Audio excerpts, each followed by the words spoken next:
I started this channel to celebrate all the wonderful cookbooks that I have on my shelf, but there's really only one way to celebrate this book. Top shelf, 42nd book from the left, page 34. Cuisine de Corazon by the Albuquerque Presbyterian Heart Institute.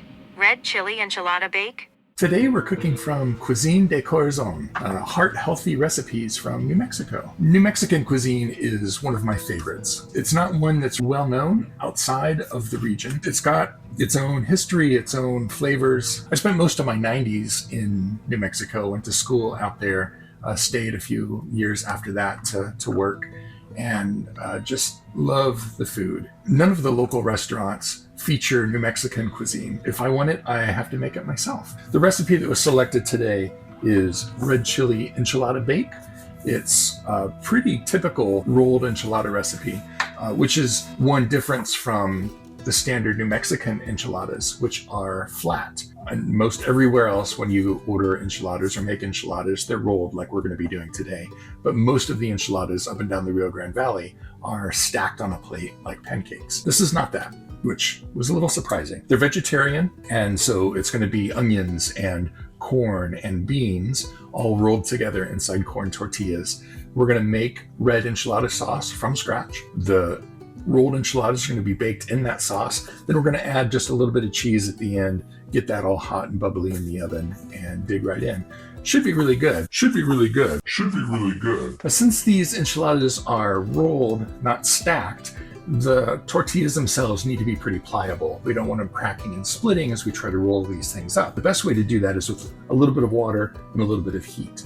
I don't have a microwave. I could just throw these in the microwave for a few seconds and they'd be fine. The recipe has tips for how to do this in your oven, and that's what we're going to do. The oven is at 350 degrees. I'm going to take them one at a time and put it on foil, sprinkle just a few drops of water, add a layer of aluminum foil, and then another tortilla, another sprinkling of water, and so forth until all of my tortillas are stacked up. Wrap it all up, put it in the oven for 10 minutes, and let them sort of steam a little bit to get nice and soft and warm. Next, we're going to make our enchilada sauce from scratch. There's only a few things that we need. Powdered chili, which is different from chili powder. I make this just with dried chili pods, which you can find now at most any grocery store. I take them and just grind them up in the blender. So we're going to take 4 tablespoons of the powdered chilies,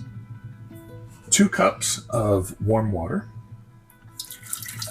some cumin, some oregano, and some garlic. And that's it. Spices go in. Garlic goes in. We're going to put it on medium heat and just let it simmer away for 20 minutes while we do everything else. To make our filling, we're going to saute some onions. So a little bit of oil into the pan on medium heat, and we'll put in our chopped onion. It was just 1 whole onion chopped. And we'll let that soften up just for a few minutes before we add in some chopped garlic and let that soften in there as well. Then we take the sauce that's been simmering away. There's about 2 cups in there, and we need a quarter of that, half a cup, just poured right into the onion and garlic mixture.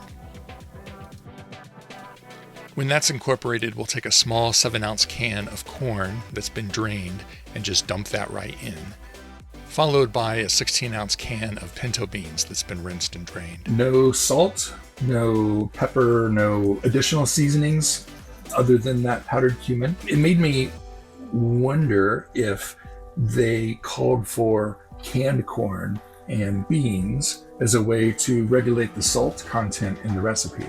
These being heart-healthy recipes, the salt level is something that they took into careful consideration, I'm sure. The canned vegetables have a very predictable salt content. So that's my guess as to why we use those instead of fresh, and we're not adding our own salt. It's already taken care of in the canning process. I've got my baking dish here. We're going to put another half cup of the sauce right into the bottom of that. And we've got our warm tortillas.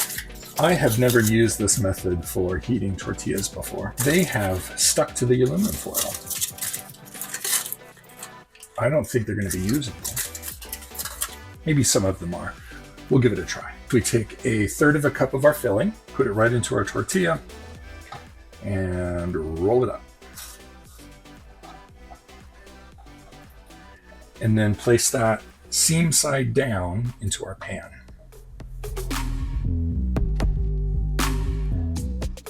I could only get 3 tortillas to work, so I'm going to go with my backup method. So I went and got 3 more tortillas from the stack, and I'm just going to dip them into our sauce. They're not as soft as the ones that were heated, but so long as they don't crack and break. Let's see.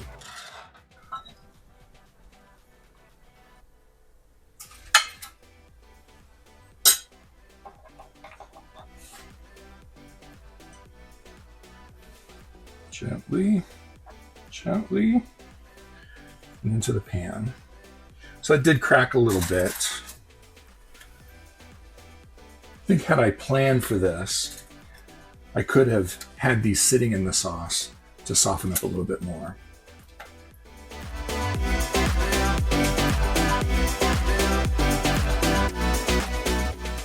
That one's split. Take the rest of our sauce and pour it right in the dish.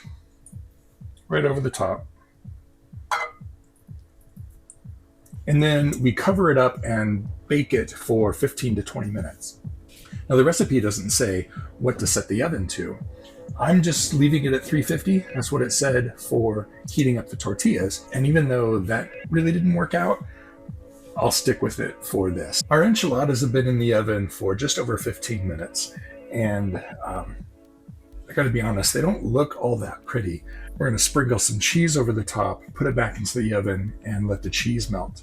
And the recipe calls for low-fat Monterey Jack cheese, and I could not find that anywhere. The best I could find was a low-fat Mexican blend that does have Monterey Jack as one of the components, and that's just gonna have to do. We'll put it back into the oven just for a few minutes until the cheese is hot and bubbly. The enchiladas have baked another 5 minutes. The cheese is melty as this kind of low-fat cheese gets, I think. And it's ready to serve. And they don't look all that good. I think they'll taste, hopefully, better than they look. But already I can think of things I could have done differently had I not followed the recipe so exactly.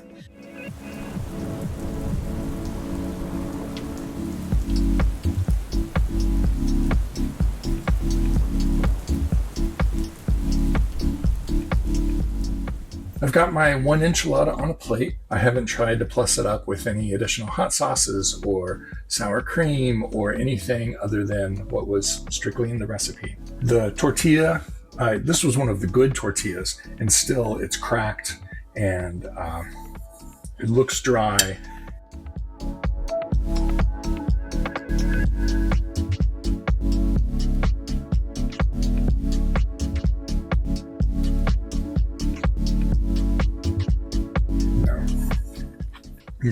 No.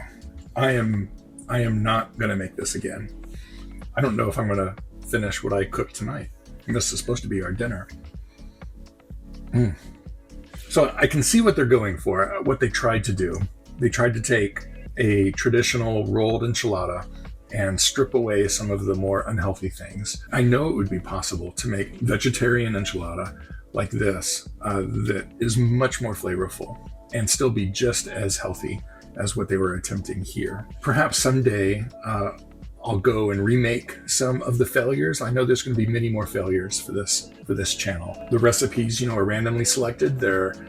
Some are going to be great, some are going to be terrible. Even, using Julia Child's Mastering the Art of French Cooking, not all of those recipes in there are feasible for a home cook. So maybe someday, if I go back and remake some of these failures, I'll start with this one. Thanks all the same, Siri. We'll try again next time.